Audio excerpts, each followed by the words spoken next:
Nah, halo Tribuners, kembali lagi di studio Tribun Podcast Manado. Saat ini sudah hadir narasumber yang akan menceritakan, tentunya kita akan diskusi sesuatu hal yang menarik, apalagi saat ini di masa-masa pilkada ya Pak, kan ini masih dalam proses begitu. Nah, di saat ini sudah hadir bersama dengan saya, Bapak Evan Stephen Diol, Ya, selaku Kepala Dinas Kominfo Provinsi Sulawesi Utara. Halo Pak, apa kabar? baik, sangat-sangat baik. Tadi mungkin memang agak sibuk ya Pak, padat Ya, jadwalnya, jadi sempat reschedule, tapi puji Tuhan bisa ketemu sama Bapak. ya, terima kasih. Ya, Nah, Pak mungkin boleh cerita sedikit terkait peran Bapak sebagai Kadis Kominfo Provinsi Sulawesi Utara saat ini, kesibukan sehari-hari bagaimana ini Pak? Apalagi di tengah masa pilkada seperti ini.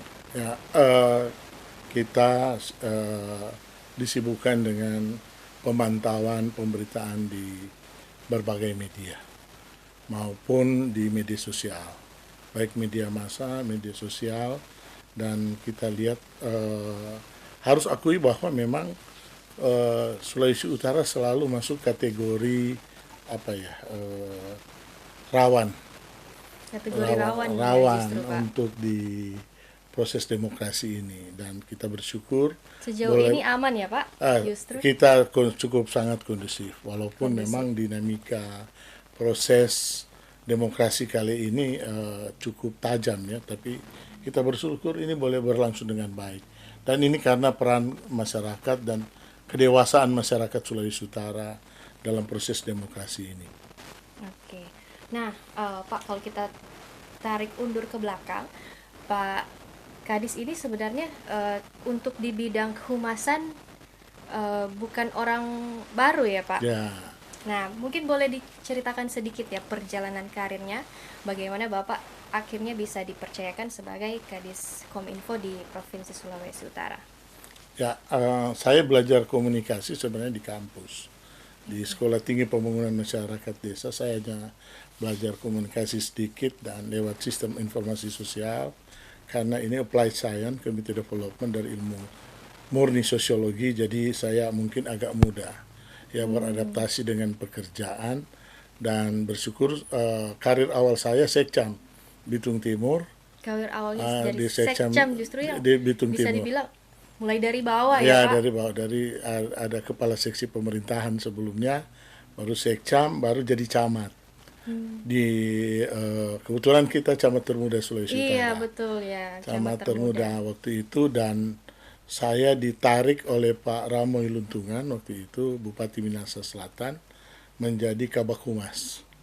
Jadi Dan Kabak Humas. bersyukur waktu itu saya jadi juru bicara beliau, dan sampai dia mencalonkan diri dia bersyukur terpilih jadi apa ya bupati waktu itu. Dan memang di kehumasan seperti ini tidak mudah, apalagi proses adaptasi dengan masyarakat, bagaimana kita lihat kultur, juga bagaimana beradaptasi dengan teman-teman media di Minahasa Selatan. Saya banyak banyak belajar.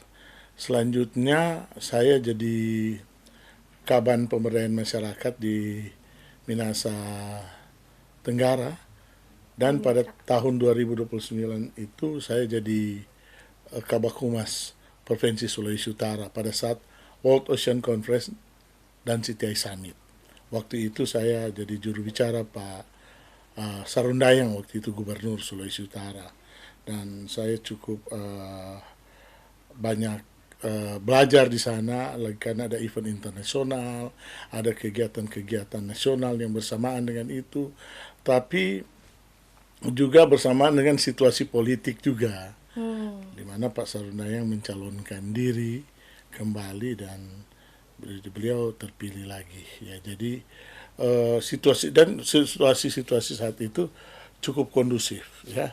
Jadi memang yang paling penting bagaimana kita menghantarkan masyarakat itu lewat komunikasi publik itu bisa berjalan dengan baik ya.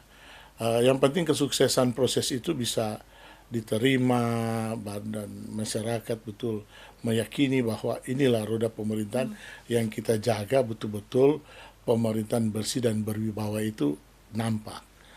Nah, jadi itu pengalaman saya, dan seiring berjalan saya jadi Kaban Kes Bangpol itu Kemenkes Wampol. Jadi dari juru bicara ini, dari mulut ini, jadi mata dan telinga Oke, Pak Gubernur, betul. ya Pak Oli. Dan waktu itu juga saya sempat ditarik, jadi kebetulan puji Tuhan terpilih lagi toh, gitu.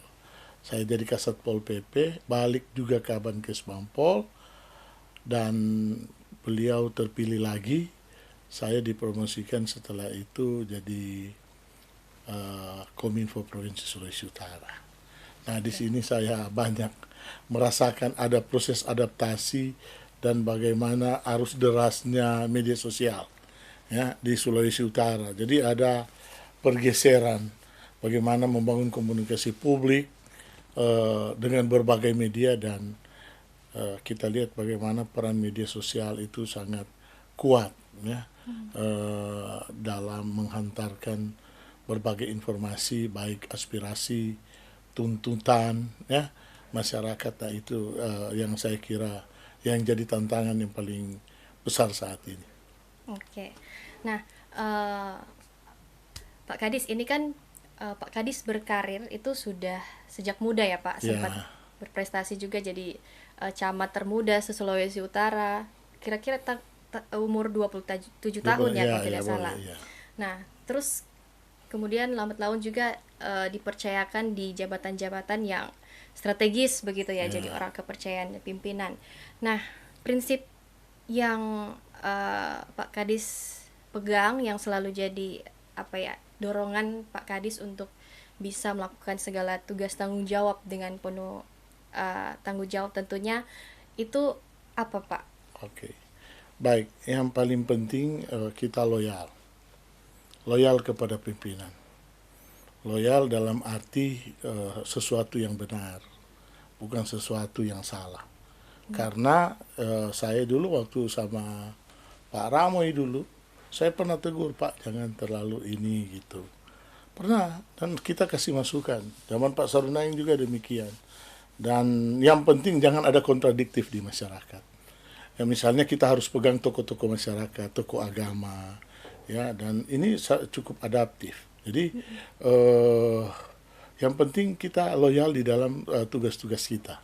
Siapapun pimpinan kita, kita pertama harus loyal, ya, karena kita tahu bahwa dengan tugas yang mulia ini kita akan menghantarkan pimpinan kita betul-betul menjadi pemimpin baik juga, jadi terbaik kalau perlu ya. Jadi itu. Tetapi kita juga beradaptasi dengan pikirannya, cara berpikir, lalu menyampaikan pendapat pada saat mana. Ya, karena memang kerja dengan pimpinan itu tidak mudah. Kita harus berempati, apa sih yang jadi selera dia, bagaimana cara memasukkan ide dan gagasan, dan bagaimana ketika ide dan gagasan itu ditolak gitu, misalnya tidak diterima kan, tidak semua kita punya ide dan gagasan itu Diterima ya, Pak? tidak diterima, dan kita coba lagi Pak kalau begini ini, tapi tetap mesti sesuai petunjuk ya. Cuman memang yang saya bangga di setiap pimpinan saya, jadi dari Pak Ramoy, Pak Sarundayang, Pak Oli saat ini itu orang-orang demokratis dan orang-orang yang sangat paham dengan pemerintahan. Mereka sangat adaptif dan mereka sangat aspiratif terhadap tuntutan masyarakat. Nah, tapi kepekaan-kepekaan ini juga kan kita harus tahu, oh ini empati. Yang kedua, kita harus berintegritas. Kalau kita tidak berintegritas, karena begini, tidak semua yang seiring dengan pimpinan, orang di luar.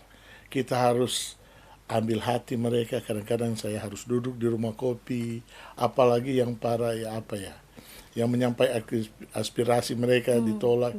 Kita mesti sampaikan begini, maksud kalian menyampaikan pendapat harus begini sama Pak Gubernur, supaya diterima.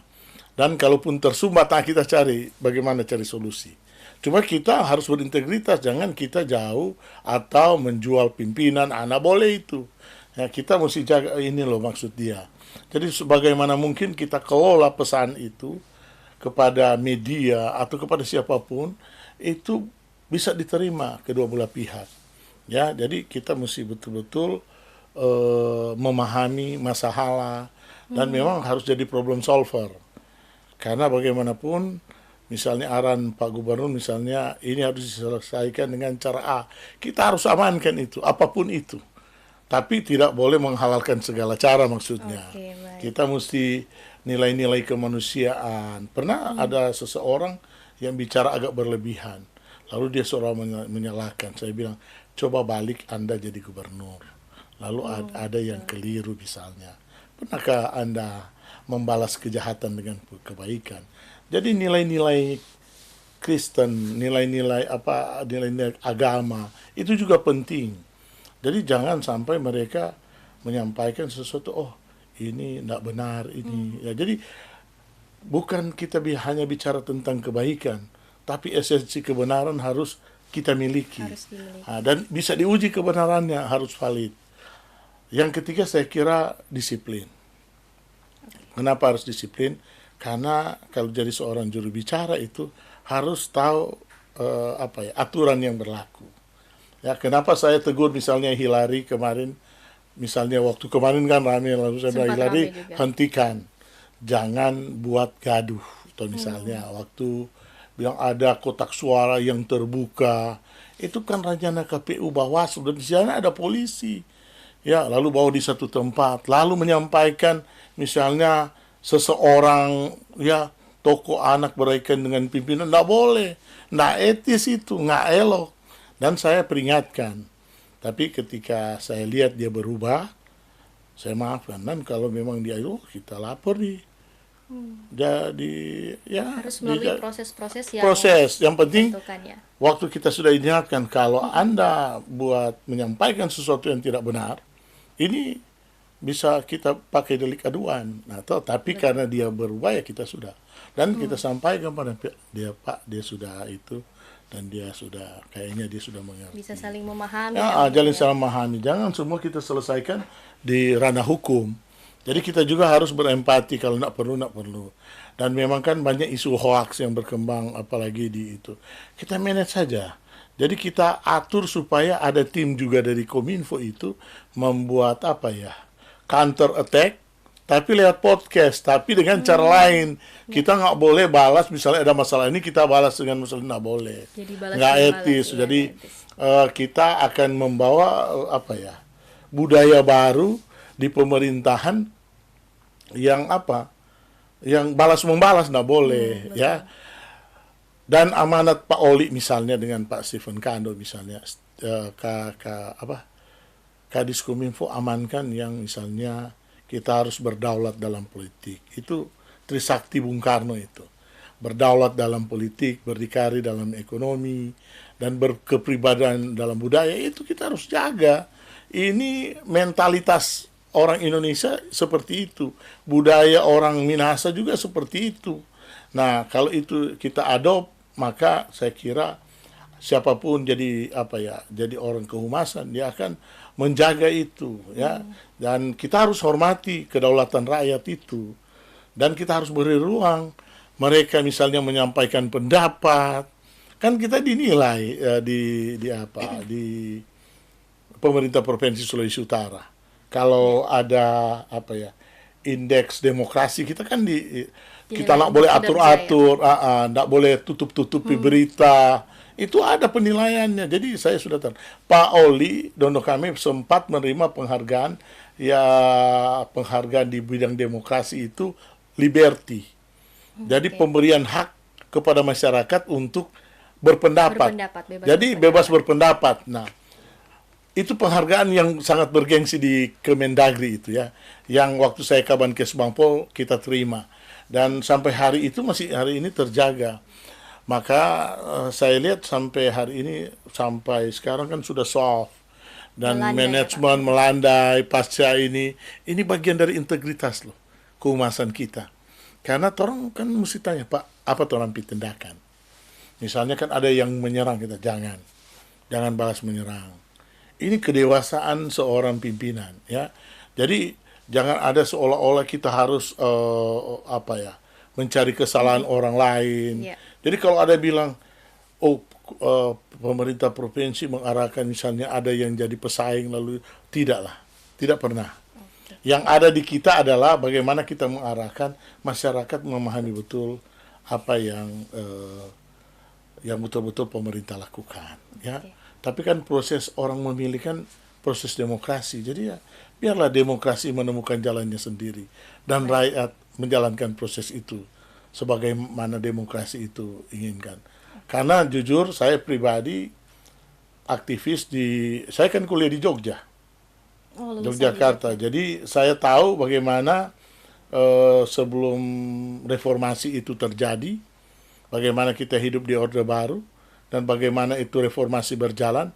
Dan saya tahu perjuangan demokrasi ini bagian dari Menyaksikan perjuangan langsung teman-teman ya, Pak, ya, di sana. saksikan langsung bahwa proses reformasi ini betul-betul memperjuangkan demokrasi. Luar biasa ya. Dan kita berharap kita akan menjadi negara hukum yang taat, ya, patuh, dan kita juga jaga supaya dinamika masyarakat itu jangan menjebak masyarakat itu sendiri untuk melawan koridor hukum. Dan puji Tuhan sampai hari ini saya kira sangat kondusif dan peran KPU, Bawaslu telah melaksanakan baik dan TNI Polri termasuk dari kita itu berjalan dengan sebagaimana mestinya. Iya. Jadi yang saya tangkap intinya ya, Bapak berpegang pada prinsip tadi ya, loyalitas, integritas, dan disiplin itu ya, bisa menjalankan tugas tanggung jawab, loyalitas terhadap pimpinan, namun juga menjaga integritas dan disiplin itu kuncinya. Nah, Pak, ini kan kalau misalkan dari semua dinamika yang dihadapi tadi Bapak ceritakan, Ya. adakah momen yang paling berkesan begitu atau mungkin yang membanggakan secara pribadi hingga jadi batu loncatan Bapak untuk jadi posisi saat ini? Mungkin ada misalkan keraguan dari pihak tertentu, ada yang mau menjatuhkan, atau mungkin kalau bahasa kekiniannya dibully begitu. Nah, adakah momen-momen tertentu begitu, Pak?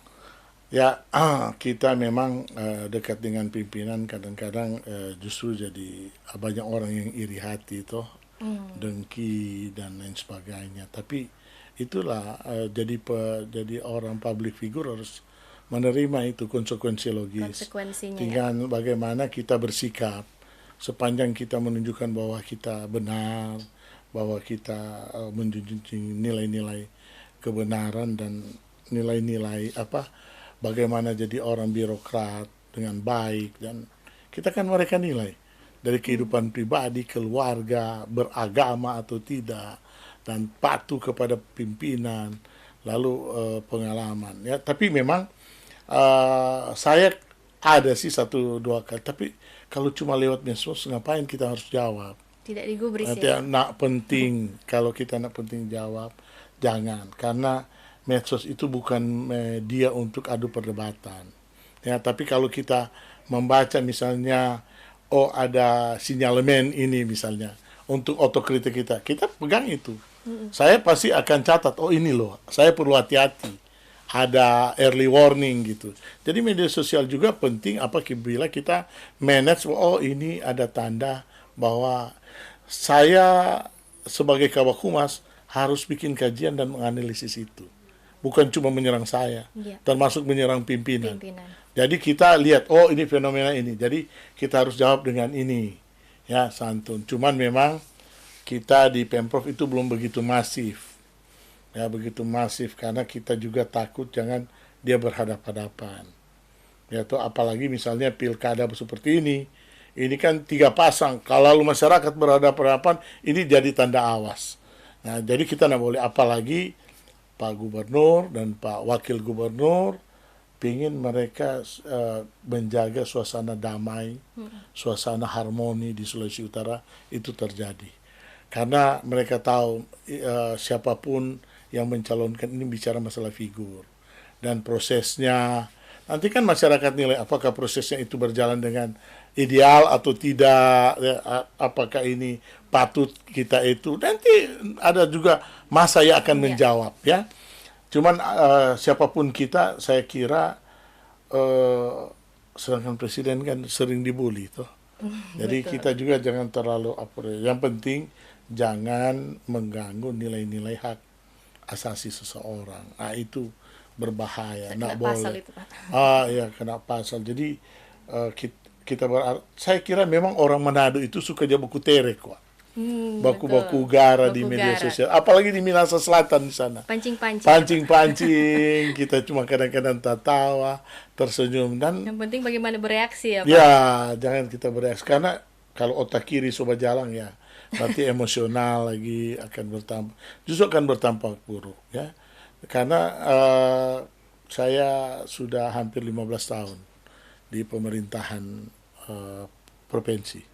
Selain di kabupaten kota. Saya kan dari Bitung, baru ke Minahasa, baru ke Minahasa Selatan, ke Minahasa Tenggara, baru balik ke provinsi, baru ke Kota Manado jadi Kadis Capil Kota Manado. Artinya dengan 6 kabupaten kota ini ya, dengan 7 dengan provinsi ya, saya bekerja, saya cukup memahami dinamika masyarakat. Saya cukup melihat, oh kalau orang di Minot dia begini, kan di Minahasa Selatan, di Kota Bitung dia begini ya. Dan orang-orang daerah kepulauan seperti ini, daerah Bolmong seperti ini, kita harus belajar sistem sosial di masyarakat. Karena setiap daerah kita ada pranata sosial yang kita harus jaga. Ya, tapi kita bersyukur kepada Tuhan karena filosofi misalnya Sito, Timo, Tumuto itu masih terjaga. Walaupun DP ancaman budaya baku cungkel masih ada. Bahaya. Terlalu nampak dan tapi biarlah itu jadi dinamika. Karena memang sebegitu. Cuman kan kita boleh lihat misalnya mainan LSM atau NGO kan boleh lihat ini NGO benar atau tidak atau cuma itu gitu. Ada ujung-ujungnya, ada kepentingan. Nah, memang setiap orang berhadapan dengan saya ada rumus. Nah, S sama dengan F kali K. Sikap sama dengan fungsi kali kepentingan. Itu rumus saya. Jadi kalau saya lihat, oh ini saya ada rumus. Lihat bagaimana orang bersikap. Lalu bagaimana, DP fungsi ini apa. Dan DP kepentingan apa. Supaya mudah. Karena kalau kita melayani kan banyak orang. Betul. Nanti kalau kita, ini DP maksud apa ini. Tapi yang berbahaya, tuh orang yang kita anggap tidak ada masalah dengan dia, lalu dia menyerang. Nah, seperti baru-baru kemarin tuh ada seorang anggota dewan bilang, ini dia pakai, saya sering disapa oleh teman-teman, dia panggilan daung lemong, toh? Ejekan, ya toh? Ini juga pasti kita cerita, Pak. Jadi begini, waktu dulu kita jadi Kadis Pemuda dan Olahraga Provinsi Sulawesi Utara. Dan waktu itu ada PON, pas itu kan dana dikasih kepada ketua-ketua olahraga ya, organisasi olahraga. Nah waktu itu hearing, langsung ada yang mau minta uang. Saya bilang minta uang, lalu kita bilang, ini uang negara, bukan daung lemong, cuma PT-PT kongkase. Jadi dia cerita dari situ. Jadi ini uang negara, bukan PT-PT kongkase, ada DP prosedur. Bayar gitu, bayar apapun itu ada DP prosedur. Mulai dari situ orang panggil kita daung lemong. Dari situ DP cerita. Yang panggil itu James Sumendap kebetulan. James Sumendap bilang, daung lemong. Nah ini dia mau meminta DP jenis olahraga. Kun James Sumendap bilang, daung lemong. Karena waktu dia tanya kita, ini James bukan cuma PT-PT.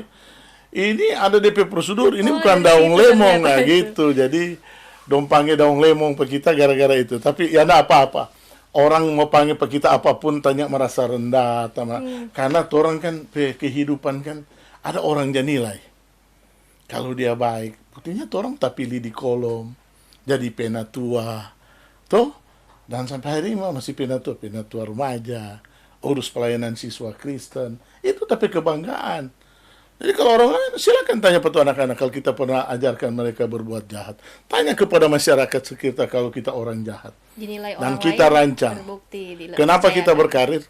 Tahu enggak? Kenapa kita boleh jadi camat termuda? Nah, gimana? Jadi waktu kita masih kecil itu, tapi papa dan mama suruh jual roti. Dari kelas 2 SD. Jual roti di Tengah dan Pakueru. Kita jual roti. Makanya kita berkomunikasi dengan siapapun mudah. Karena waktu kita kecil, kita jual roti. Keliling kampung di Pakueru dengan di Tengah. Itu kampungnya Pak Kapolda itu. Kita tinggal jual-jual roti di sana dulu. Setahu tawar-menawar dari Tawar-menawar dari kecil. Orang utang roti. Kan orangnya langsung bayar. Apalagi dia warung kecil. dia mesti tawar. Nah, satu kali kita main bola di habis jual roti, main bola di kantor camat. Iya. Kita umur berapa ya? Kelas Si 4 SD SD itu. kabar itu. Kong ada waktu itu ada oto camat seluruh Indonesia, jadi apa oto camat. DP warna orange waktu itu. Orange. Kong kita habis main bola, kita pegang ini oto camat. Kong camat pe anak bilang, "Jangan pegang-pegang tapi papa pe oto." Aduh. Aduh, tak cuma tata pada dia kong satu kali kita bilang. Satu kali kita jadi camat. Akhirnya jadi Nggak. camat termuda waktu itu. Makanya kita pe obsesi jadi camat itu, kita kuliah, sekolah di Jogja, dan memang ada tapi kesaksian. Ada retreat doa mahasiswa se-Jawa Bali itu. Waktu itu Indonesia tahun 93 itu. Orang tahu ada pergumulan besar. Makanya event itu jaringan doa mahasiswa se-Jawa Bali itu. Orang berdoa selamatkan Indonesia. Nah, pada saat kegiatan itu ada retreat. Kita berdoa tuh Pak Tuhan, Tuhan pakai Pak kita. Dari Tuhan pe alat berkat. Tak kasih tabir dari Pak Tuhan. Cuma kita minta Tuhan, kita mau jadi camat. Spesifik Tak doanya. bilang. Kong, tak bilang Pak Tuhan, kita Lanjut. jadi kita bilang Tuhan kasih istri cantik Pak kita. Oke. Kasih 2 anak. Tompe rumah pitate Tuhan. Saya bilang begitu, rumah pitate. Dan Tuhan kalau boleh kasih rumah 2 lantai Pak kita. Kasih anak 2 Pak kita. Jadi Tercapai kita, semua. semua yang Tuhan tercapai. Tapi kita pulang dari Jogja, kita jadi aktivis di gereja. Cuma jual-jual sapu lidi, jual-jual ikan di gereja, hanya tapi jadi penatua. Seiring dengan itu kita jadi pegawai negeri Oke. di Kota Bitung. Kota Bitung Nah, kita awalnya. penatua di Manado. Oh. Karena kita dulu jabat tulis di media itu tentang Impres Desa Tertinggal, IDT. Ya, jadi kan pakai trickle down effect. Jadi kita bilang ini salah. Lalu dengan BKKBN kita bikin tuh program yang pernah kita rancang PTP Kampus, tuh program Bangga Desa itu. Oh. Makanya kita direkrut. Waktu itu Pemprov, PMD mau tawarkan kita lewat dorang, tapi pakai ini pusat. Tolong kata nih mau, kita mau pergi di Bitung ditambah itu. Akhirnya kita jadi pegawai dari Bitung. Dari Bitung sana, dan seiring waktu kita sewa diri pelayanan siswa Kristen Sulawesi Utara. Itu yang kita dan Tuhan mulai jawab. Dari kita jadi sekcam, kasih pemerintahan sekcam, baru jadi camat termuda. Step by step ya, Pak. Iya, jadi kita ini, dan kita lagi ada kesaksian, 3 bulan tapi baju udah ada gantung, tapi papa bilang, kapan nggak mau jadi camat? 3 bulan nggak mau jadi camat. Kita berdoa, Tuhan kalau boleh bintang jatuh dari langit. Tapi pulang dari Pibacek dari Tondano, 3 bulan itu kok bintang jatuh dari langit. DP besok dong telepon Pak kita. Pak, Bapak diminta untuk gladi bersih jadi camat. Maka picalah rekor camat termuda itu. Jadi inilah bukan orang kuat gagah, hikmah. Kerja di pimpinan itu jadi juru bicara nak mudah. Ya, orang mesti belajar menerima hikmat dari Tuhan. Jadi bukan orang pandai-pandai lagi. Sebenarnya orang ini cuma alat Tuhan aja. Kalau orang, dan kalau dia berkenan. Jadi kalau orang mau bilang orang jago ini nyanda.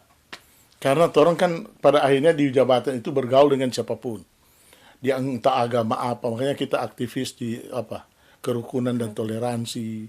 Pak Ustadz, ya, tokoh-tokoh agama di Sulawesi Utara ini cukup kita dekat karena kita di Kesbang. Tapi yang lebih penting di sini adalah bagaimana kita menjaga aura pimpinan itu bisa diterima oleh masyarakat dan menjaga kondisi daerah. Ingat, Sulawesi Utara itu adalah provinsi rentan. Kita ada di 3 titik ancaman. Pertama, berbatasan dengan Filipina. Kedua, kita berbatasan dengan daerah konflik. Namanya Maluku Utara. Dan di bawah kita ada ancaman pusat terorisme Sulawesi Tengah itu. Ya, jadi ini bahaya yang selalu menjadi ancaman, tapi kita lihat kerja-kerja pemerintahan, kerja-kerja badan intelijen dan Forkompimda sangat kuat, dan juga struktur keagamaan di Sulawesi Utara kuat. Jadi tokoh-tokoh agama ini mudah dikumpul, baik yang ada di FKUB, BKSUA, dan itu baik. Maka sebenarnya karena terlalu cukup sangat kondusif, maka kita perkembangan di Sulawesi Utara ya cukuplah signifikan. Dan bersyukur terakhir kita boleh ekspor impor, dan kita boleh, pelabuhan kita sudah bisa impor dari China. Nah, yang jadi ketakutan kita ya dalam tanda kutip ini dari Pak Gubernur Pak Oli, masyarakat kita tidak siap memasuki yang namanya globalisasi perdagangan itu. Dari SDM. Iya. Sekarang orang Filipina so boleh buka praktek, Dr. Kristen di Manado. Orang kita barang impor boleh masuk. Jadi persaingan dagang kita sudah terbuka, dan artinya yang mereka sampaikan dulu, oh ini ancaman global kita ini. Nah itu. Tapi ada 3 ancaman yang mesti masyarakat tahu, yang Pak Gubernur selalu sampaikan, karena selaku Kadis Kominfo sampaikan ada 3 ancaman. Pertama, rantai pasok BBM, bahan bakar energi ini harus hati-hati. Ya, kedua, ya karena naik harga ini kan kadang-kadang perang di Timur Tengah itu, termasuk di Israel dan Palestina, sangat mengganggu. Kedua, rantai pasok pangan. Rantai pasok pangan itu apa? Ukraina dan Rusia. Bahan baku pupuk ada di Rusia, dan sebagian besar pasok makanan itu, ladang gandum terbesar mulai dari Rusia, Ukraina, lalu dia ke Eropa. Nah ini terancam, terganggu perang. Nah itu. Dan kedua, ada rantai tadi bahan baku pupuk dan lain sebagainya, turunannya itu ada di Ukraina dan itu. Dan yang ketiga, rantai pasok chip ada di Taiwan. Coba lihat, ada di semenanjung itu rawan. China dengan Taiwan tidak pada. Juga ada Korea Selatan dan Korea Utara. Ini 3 ancaman yang kita harus kita sudah masuk di geopolitik karena kita ada di pintu gerbang Asia Pasifik yang menurut Samratulangi pada tahun 1920-an dia tulis kekuatan ekonomi akan bergeser dari Eropa ke Asia Pasifik, dan kita ada betul. Sekarang negara-negara paling maju di mana? China, Singapura, mulai dari Singapura, Indonesia semandung, baru dia ke Thailand, Thailand dia ke atas, baru ke China, Tokyo, ya, Jepang dan Korea. Toh baru di Pasifik, di atas Pasifik itu sudah ada Amerika. Baru di bawah ada Australia. Ini kekuatan ekonomi baru. Makanya ada asosiasinya nama APEC toh. Jadi ini. Nah, kekuatan kita bagaimana betul-betul ekspor impor yang dulunya ada di cuma Surabaya, Tanjung Priuk dan sebagian Medan, sekarang di Sulawesi Utara dan IKN berdekat. Ini peluang kita. Peluangnya sudah ada. Peluang. Tadi kan ancaman ada toh. Iya. Jadi opportunity kita kuat. Tapi kita juga harus tahu bahwa tanpa kita menjaga stabilitas kita, itu akan mengganggu sistem ekonomi kita. Maka pertarungan kemarin di politik, saya juga bangga kepada pimpinan saya, Pak Oli dan Pak Stephen Kando ini. Mereka betul-betul mencintai Sulawesi Utara ini. Jadi kita jauh dari konflik. Betul. Jadi konflik horizontal kita jauh. Coba lihat proses kita dari dulu. Ingat, kenapa budaya politik orang Sulawesi Utara Minahasa itu sangat baik. Karena pada tahun 50-an itu perjalanan pemilu itu one man one vote, pilot projectnya Sulawesi Utara. Jadi dan orang paham, makanya Sulawesi Utara selalu jadi barometer politik. Nah, di salah satu barometer politik di Indonesia lain DKI, Jawa Tengah, DIY, yaitu begitu juga dengan Medan. Ini kan barometer politik di segitiga emas ini. Nah, jadi kita hegemoni kita untuk menjaga keharmonisan hidup itu yang jadi kekuatan kita. Demokrasi tercermin ya. Dan demokrasi tercermin, dan itu boleh karena kematangan, kedewasaan kita. Ya orang di sini kan egaliter. Orang Minahasa itu egaliternya luar biasa. Betul. Tahu apa yang dimaksud dengan egaliter? Nah, persamaan hak. Betul. Antara laki-laki dan perempuan sama di mata Tuhan. Betul. Sama di mata masyarakat. Ya, jadi kita tidak memiliki struktur, ya, tidak ada kasta di sini, tidak ada apa raja-raja di sini, tidak. Jadi egaliternya orang Minahasa, Sulawesi Utara ini yang jadi modal sosial kita. Apalagi prinsip Mapalus itu betul-betul menjadi kekuatan kita di dalam membangun relationship. Makanya banyak orang Manado itu paling banyak main di media. Coba lihat di Indonesia. Sering jadi diplomat. Karena orang-orang egalit boleh jadi juru bicara, spoken person. Dari di mana saja dia boleh jadi apa. Ya, kita pergi di Swiss, ada orang Manado, orang penting. Dan di toko-toko di sana ada. Wajar Babe Palar itu ada di Amerika, jadi duta besar. Itu luar biasa. Dan kita pergi Samratulangi Petampa di Swiss, pantas di Amsterdam juga. Kita pergi. Kita lihat, ternyata orang-orang Minahasa, orang Manado, ya Sulawesi Utara, diterima dimanapun mereka berada. Betul. Dan ini bukti bahwa orang betul-betul orang menghormati yang namanya filosofi orang semua ciptaan Tuhan, tapi juga orang semua betul-betul bersaudara. Betul-betul bersaudara. Betul-betul bersaudara gitu. Nah, mungkin Pak Kadis ini juga mau jadi pertanyaan, bagaimana tadi sudah diceritakan bagaimana proses atau perjalanan karirnya Pak Kadis, kemudian juga bagaimana prinsip yang dipegang itu bisa akhirnya jadi orang kepercayaan para pimpinan, bahkan di beda-beda kepemimpinan ya Pak. Ya. Nah, ini kan tanpa mendahului hasil dari KPU nanti, tapi kan ini sudah kelihatan ya Pak. Nah, pasti kalau dari Bapak sendiri dan pihak Dinas Kominfo nantinya mempersiapkan diri untuk perubahan kepemimpinan itu akan seperti apa Pak? Sudah, kita sudah siap, dan kita tidak pernah, Pak Gubernur dan Pak Wakil Gubernur tidak pernah mengarahkan lain. Siapapun pimpinan kita terima. Dan kita sudah siap beradaptasi. Sebelum mereka datang, sebelum dilantik pada tanggal berapa ya, bulan Februari nanti, kita sudah siap beradaptasi, siapapun pimpinan. Dan kebetulan kan kita sudah lihat pleno KPU. Yeah. Kita berharap, dan kita sampai hari ini tidak ada reaksi dari pimpinan untuk menghalang-halangi, tidak. Justru kita diminta persiapkan baik dalam alih kepemimpinan ini. Jadi perlu lagi itu sambil kita menghormati proses yang ada berjalan di KPU.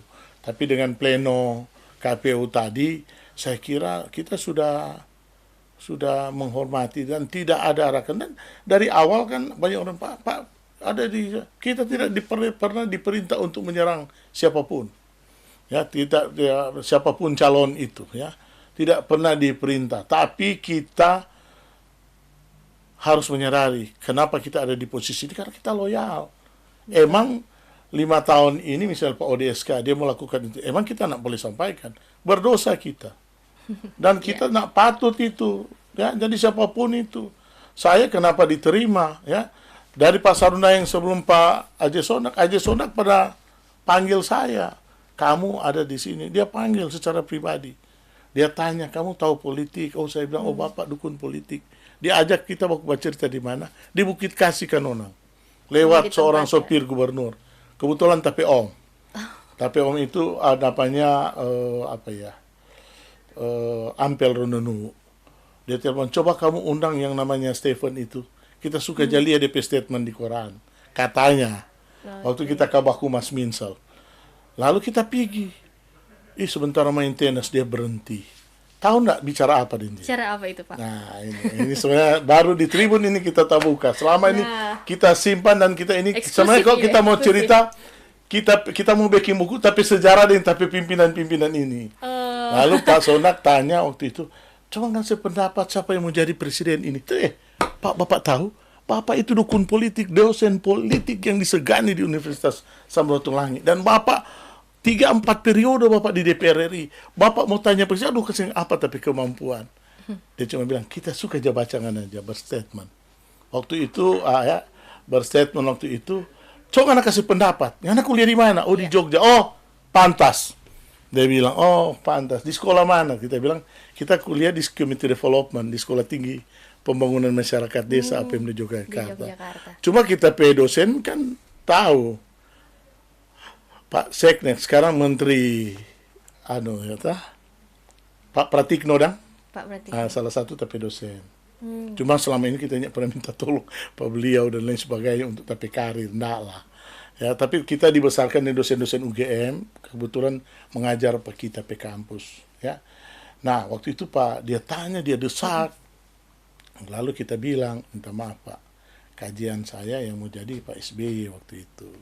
Kenapa? Karena Pak SBY memenangkan 2 sisi, ya toh. Pertama, ibu-ibu senang sama dia. Ini suara kunci. Tapi floating mass juga menerima dia. Yang floating mass maksudnya yang suara mengambang, anak-anak muda, anak-anak milenial. Dua suara kunci di politik ini. Cuma kan ini anak semua tapi pimpinan dia tanya Pak kita. Kita kan mulai sok-sok jago, sok-sok pandai pada pimpinan. Jadi kita lain kali pura-pura bodoh begini. Mar kalau orang tanya kon dosa kita bilang. Mar kalau lupa kalinya kita kalau enggak pantas tanya bilang. Karena kita hanya suka lagi dianggap kita terlalu pandai. Mar kalau Pak Sonak desak waktu itu kita bilang. Jadi yang mau jadi betul SBY. Dan terbukti SBY. Tapi ada fakta juga kita bilang. Kenapa SBY? Pak, kita kuliah di sana. Ini ketua, termasuk ketua PKB, ketua P3 dulu si Anu itu. Dia so kumpul. Dan dia so bina. Seluruh OKP Cipayung itu dia so kumpul. Jadi kalau jangan heran kalau jadi begini gitu. Jadi investasi politik itu harus sejak dini. Kalau ingin jadi menang pertarungan, ya toh? Iya. Nah, jadi tapi kan sekarang kan yang fatsun sekarang misalnya di era politik ini apa sudah tidak pada konteks-konteks ideal. Contoh apa?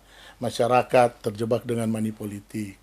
Masyarakat terjebak dengan janji-janji palsu, dusta. Dia tidak berintegritas. Dia orang tidak benar. Lalu dia framing jadi orang benar di di seolah-olah dia menjadi, padahal sebenarnya dia tidak berintegritas, dia tidak berhasil.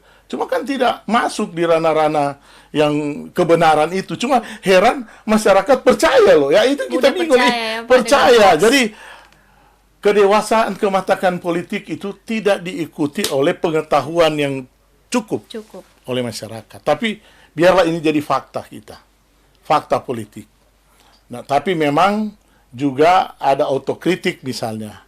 Kita harus, yang tanya ini sebenarnya perlu kita jelaskan. Misalnya yang harus jadi otokritik, betul enggak kita menjaga superioritas itu. Enggak boleh. Enggak boleh, demokrasi itu harus terjaga. Jadi inti dari demokrasi itu apa? Pendelegasian kewenangan. Sama dengan di pemerintahan. Jadi kalau masyarakat diberi peran, maka peran-peran masyarakatnya menjadi partisipan. Jadi sebenarnya kalau menurut kita kelola seperti itu. Jangan dia jadi cuma jadi subordinasi, itu bahaya. Itu akan berbalik arah. Ya. Jadi sebenarnya ini yang kita mau sampaikan. Cuman biarlah supaya lagi kan kita nih mau leja saya tunjuk Pak orang-orang bahwa kita tahu toh. Kadang-kadang orang yakin lah kita aja bilang kok. Kita lagi terus bilang, ini yakin nanti so jadi. Betul kan ada bilang gitu toh. Saya bilang itu nih. Dan yang paling penting juga di sini masyarakat harus memiliki kemampuan intelijen. Kalau intelijen itu intelijensia. Jadi cerita di sini harus di cross check benar, bisa diuji kebenarannya. Baru DP validasi itu betul-betul ini. Kalau saya begitu. Nah, bentuk loyalitas kan kadang-kadang jadi keraguan orang, jadi pertanyaan orang. Nah, itu benar juga menjaga netralitas atau padahal tidak menjaga begitu. netralitas kan bagaimana ngana bisa ada seperti ini? Ini kan konflik interest misalnya. Tuan bicara tentang konflik interest. Nah, ini juga ya tuan mesti pintar-pintar no. Tapi kan kita bersyukur sampai hari ini Bawaslu Minahasa Selatan misalnya pernah menyatakan bahwa PJS Evan Stephen Leo Esos MM melakukan pelanggaran. Ya enggak tuh? Gitu. Ya enggak ada. Jadi kalau ada orang bilang, hati-hati kan bicara. Kita enggak pernah. Cuman kalau bilang prinsip loyalitas, kita mesti saya tunjuk. Gilas tuh. Nggak boleh itu. Nah, jadi, dan siapapun mereka harus memahami kita dong. Iya. Coba kalau jadi kita. Toh? Gitu. Jadi, ini fakta. Fakta yang orang nggak bisa hindari. Karena nilai-nilai apapun itu, nilai-nilai objektivitas selalu diimbangi dengan nilai-nilai subjektivitas.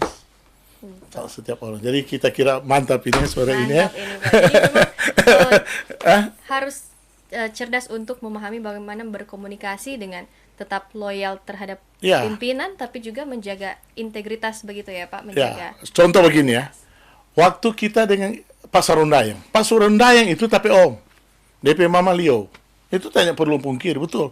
Tapi ada satu saat kita pergi, Om. Ini mau calon. Om pe anak. Oh nyanda. Oh betul-betul Om Kita disuruh tapi pimpinan lo yang suruh. Ini sebenarnya cerita R. Nah apa-apa kita cerita di sini. Ya. R ini. Kita pergi pada rumah di Kelapa Gading. Kon tapi Om bilang, oh nyanda betul-betul ya Om. Tiba-tiba dia calon. Tiba-tiba ini anaknya Pak Sarundayang calon. Ivan. Tuh aduh. Kita mesti loyal pas apa? Partai pimpinan tuh.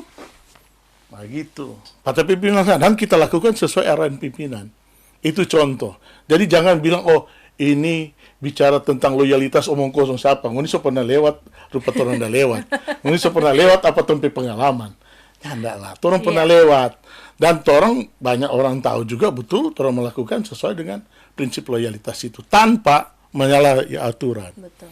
Loyalitas tidak harus melayani. Ngana berpihak kepada atau ngana loyal pada pimpinan tanpa ngana juga menunjukkan kepada orang lain bahwa keberpihakan itu tidak benar. Keberpihakan harus pada kebenaran. Karena itu bagian dari prinsip loyalitas itu. Gitu ya. Jadi itu. Makasih. Sebenarnya banyak sekali ini yang bisa kita bicarakan ya Pak. Mungkin waktu yang terbatas, mungkin bisa di lain kesempatan ada waktu bisa datang kembali berkunjung di Tribun Podcast kali ini. Mungkin terakhir pesan-pesan dari Bapak Kadis untuk masyarakat terutama ya, bagaimana untuk bisa bijak dalam menerima informasi ataupun mungkin memberikan informasi agar supaya dijauhkan dari hoax begitu, atau mungkin harapan untuk pilkada kali ini dan pemerintahan ke depannya akan seperti apa? Oke. Yang pertama kepada masyarakat saya berharap sekarang kan media untuk pembelajaran banyak. Jadi bagaimana menyaring informasi itu harus ada 2-3 kali cross check dan harus jadi pembanding. Kalau dia menyerang seseorang, tolong berandai. Kalau dia jadi kita jadi dia bagaimana? Analoginya sederhana seperti itu. Baru kedua di pemerintahan, saya kira pemerintahan kita di Sulawesi Utara cukup kokoh karena banyak kader kita telah menanamkan prinsip-prinsip birokrasi di pemerintahan itu baik. Sekalipun memang banyak tantangan, karena adaptasi aja dengan kondisi yang berkembang ini ada sulit, misalnya transformasi digital ya, dan kedua bagaimana kita menerima kritik, ketiga jangan kita membenci lawan politik. Sekarang kan so kelar, jangan sudah lainnya, jangan ada anak kok partai lain, anak kok dukung partai, nggak boleh itu DP nama dendam politik, nggak boleh. Siapapun masyarakat itu orang mesti layani, ya. Apalagi dia kalau ada beda politik, jangan, itu bahaya, itu perbuatan jahat itu, karena ini bicara layanan publik, nggak boleh. Tapi kita bersyukur sampai hari ini Sulut juara 1 loh, Ombudsman. Jadi Ombudsman memberikan penghargaan, jadi layanan publik kita sangat baik dan itu terus mesti jaga. Tapi untuk menghadapi pemerintahan ke depan, saya kira tidak ada pemerintah yang diutus Tuhan itu akan berbuat jahat. Pasti baik. Ya, pasti baik. Ya, jadi hanya saja dengan cara berbeda. ini kan pemerintahan sama dengan orang suka makan apa. Ada suka makan soto, ada suka makan tinutuan di waktu pagi, selera, ada suka makan kacang hijau. Tinggal bagaimana selera, ya. Dan orang juga harus betul-betul memahami, dan siapapun pemimpin yang akan datang, saya berharap beliau juga harus objektif. Bagaimana melihat birokrasi itu. Tidak ada birokrasi yang akan mencelakakan apapun tanpa tuntunan pimpinan. Ya, jadi kalau dia tuntun kita ke arah yang baik, pasti baik. Biar dia anggap dia lawan, dia mendukung, pasti jangan berpikir kejahatan, bahaya ini. Siapapun yang ada di birokrasi itu harus dihormati, karena saya lihat, kecuali ya betul-betul misalnya ada prioritas, misalnya anti korupsi atau anti apa gitu, serah, atau kedisiplinan yang kurang, ya. Kalau kita lihat misalnya Pak Prabowo tuh, dia misalnya pingin apa? Kekompakan. Dia bawa di sana, kompak. Tapi di ujung dia bilang, anti korupsi kita, gitu. Kan begitu. Dan jadi, tapi masalah integritas dan kedisiplinan bagi Pak Prabowo itu yang utama. Dan satu visi. Dan saya lihat sangat visible. Nah, cuman kan ini mesti didaratkan. Tuh, kan tidak semua tuh kebijakan itu dari pimpinan di atas langsung jadi bagus, tidak semua. Sama dengan orang kasih pesan di ujung kadang-kadang masalah backing. Nah, itu tak. Nah, jadi kekuatan ada mana? Di manajemen komunikasi. Nah, kekuatan jadi siapapun jadi Kadis Kominfo, apa dia juru bicara, ini kekuatannya yang seperti itu saya kira. Ya. Jadi saya terima kasih atas kesempatan yang diberikan oleh Tribun. Tribun selalu tercepat, terpercaya, dan tersebar luas. Ya, saya terima kasih. Hari ini, nanti ke depan kita berharap Tribun akan jadi pelopor, memberitakan informasi yang lebih akurat, ya, dan bisa diterima oleh seluruh masyarakat Sulawesi Utara. Terima kasih. Baik, terima kasih Pak Kadis Evans Leo yang sudah sharing, berbagi pengalaman dan pandangannya terkait dengan bagaimana peran dari Kadis Kominfo dalam di masa pilkada di saat ini, namun juga pandangan-pandangan terkait kepemimpinan yang akan datang di Sulawesi Utara. Terima kasih, sukses selalu Pak, sehat selalu. Terima kasih juga Tribuners sudah menyaksikan. Sampai jumpa di Tribun Podcast lainnya. Oke. Waduh.